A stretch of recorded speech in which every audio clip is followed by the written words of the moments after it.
चलो भाई फिल्म बनाते हैं जिसमें super hero, fantasy, action, thriller, spy, comedy सब कुछ होगा, बट उसमें स्टोरी का कोई नाम निशान नहीं होगा। लॉजिक गया भाड़ में, रेस्ट एंड पीस, क्योंकि लोग बेवकूफ हैं। जो हम दिखाएंगे वही देख लेंगे, कोई सवाल नहीं करेंगे और ना ही कुछ नोटिस करेंगे। लेकिन एक सेकंड, उस पर तो फिल्म बन चुकी है ना, ये बड़े मियाँ छोटे मियाँ, वो भी उन एक्टर्स की जो फ्लॉप पर फ्लॉप मूवीज दे रहे हैं एक के बाद एक। चलो एक और ही फ्लॉप सही। सो बड़े मियाँ छोटे मियाँ फिल्म रिलीज हो चुकी है और ये फिल्म अक्षय कुमार और टाइगर श्रॉफ की मोस्ट एक्सपेंसिव फिल्म है कैरियर की, जिसका बजट है 350 करोड़। जिसका मतलब ये है कि ये मोस्ट एक्सपेंसिव इंडियन फिल्म की लिस्ट में 5वें नंबर पर है। और यही सोचकर सबको लगा कि ये फिल्म इतनी महंगी है तो कुछ तो होगा, बट थिएटर में जाके देखने जाओगे तो आपको पता है क्या मिलेगा? घंटा, मतलब कुछ नहीं मिलेगा। फिल्म की स्टोरी सबको पता होगी क्योंकि ट्रेलर से ही पता चल गया था, बट जो कुछ नहीं पता वो मैं आप लोगों को बता देता हूँ, जिसका मतलब है कि इस वीडियो में स्पॉइलर हो सकते हैं। तो फिल्म नहीं देखी तो ये आपके लिए वीडियो नहीं है।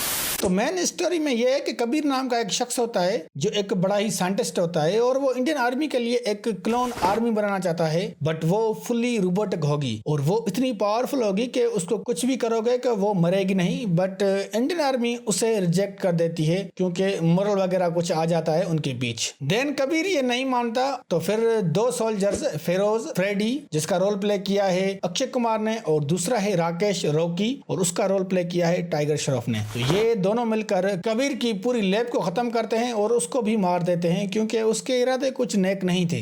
देन बाद में पता चलता है कि वो एक क्लोन था। देन फ्रेडी और रॉकी को आर्मी से निकाल देते हैं बिकॉज उन्होंने कबीर को मार दिया था, क्योंकि इन दोनों को ऑर्डर्स मिले थे कि कबीर को मारना नहीं है, जस्ट पकड़ना है, बट ये उनको मार देते हैं और यही वजह है कि इन दोनों को आर्मी से निकाल देते हैं। तो भाई एक कहानी का मेन प्लॉट यही है। दूसरा है उन्हीं की ग्रुप की एक प्रिया नाम की लड़की होती है और वो भी खुद एक साइंटिस्ट होती है। वो एक प्रोटेक्शन शील्ड बनाती है पूरी इंडिया के लिए, जिससे ये होगा कि कोई भी बाहर से कोई अटैक करेगा तो उस पर कुछ भी नहीं होगा। सेम जैसे एमसीयू में वकांडा में होता है, ये भी ऐसा ही एक प्रोटेक्शन है। बट मैं यहाँ ये सोच रहा हूँ कि इनके पास इतनी टेक्नोलॉजी आई कहाँ से? वेल, उसी टेक्नोलॉजी का जो पासवर्ड होता है वो प्रिया खुद के ही अंदर डाल देती है।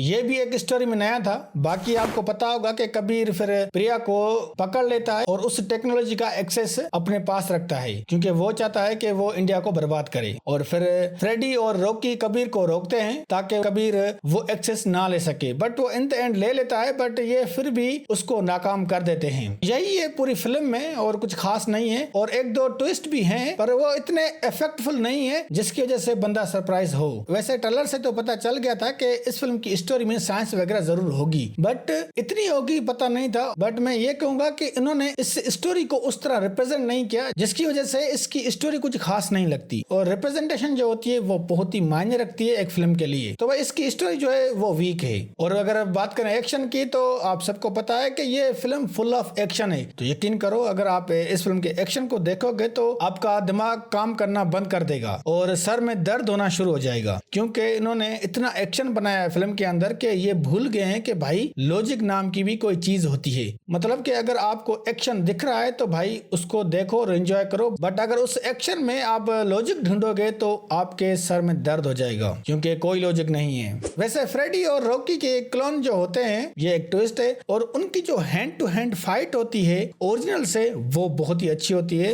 देन लास्ट में फ्रेडी और रॉकी जब कबीर से लड़ते हैं तो वो फाइट भी अच्छी थी, बट वो फाइट उन्होंने कम दिखाई। जो चीज अच्छी होगी वो तो हम बात करेंगे ही। परफॉर्मेंस की बात करें तो भाई पृथ्वीराज की एक्टिंग जो है वो सबसे अच्छी लगी मुझे और अक्षय कुमार ने भी जस्ट एवरेज परफॉर्मेंस दी है। और टाइगर श्रॉफ को कहूंगा कि भाई पहले जाओ आप डायलॉग बोलना सीख लो। सोनाक्षी बेचारी खुद कंफ्यूज थी यहाँ हो क्या रहा है, तो उन्होंने भी जस्ट आके कुछ डायलॉग्स बोलकर चली गई। मतलब कि उसका स्पेशल अपीयरेंस था तो उसकी कोई खास एक्टिंग थी नहीं। और ये आलाया कुछ ज्यादा ही ओवर एक्टिंग करती है। प्रोड्यूसर को कहूंगा कि इसके ओवर एक्टिंग के पैसे काट दे। और रही बात मुनाशी की, भाई इसको पता ही नहीं कि एक्सप्रेशन नाम की भी कोई चीज होती है। सारी फिल्म में एक ही एक्सप्रेशन दे रही है, डायलॉग्स हो या फिर कोई एक्शन सीन्स, सभी में सेम दिख रही है। अब मेन बात क्या है, जिस तरह इस फिल्म की हाइप बनाई गई उस हिसाब से ये फिल्म बहुत ही वीक पड़ जाती है, स्पेशली फिल्म की स्टोरी और फिल्म का एक्शन। अब मैं एक्शन की बात बार बार क्यों कर रहा हूँ, क्योंकि इस फिल्म के एक्शन वो लॉजिक पर बेस्ड ही नहीं है। चलो कुछ होता है एक्शन ऐसा वो देखने लायक होता है, बट ये देखने लायक नहीं है। दूसरा कि मैं ये सोच रहा हूँ कि जो इन्होंने 350 करोड़ खर्च किए हैं इस फिल्म पर, वो किस पर खर्च चार्ज किया है।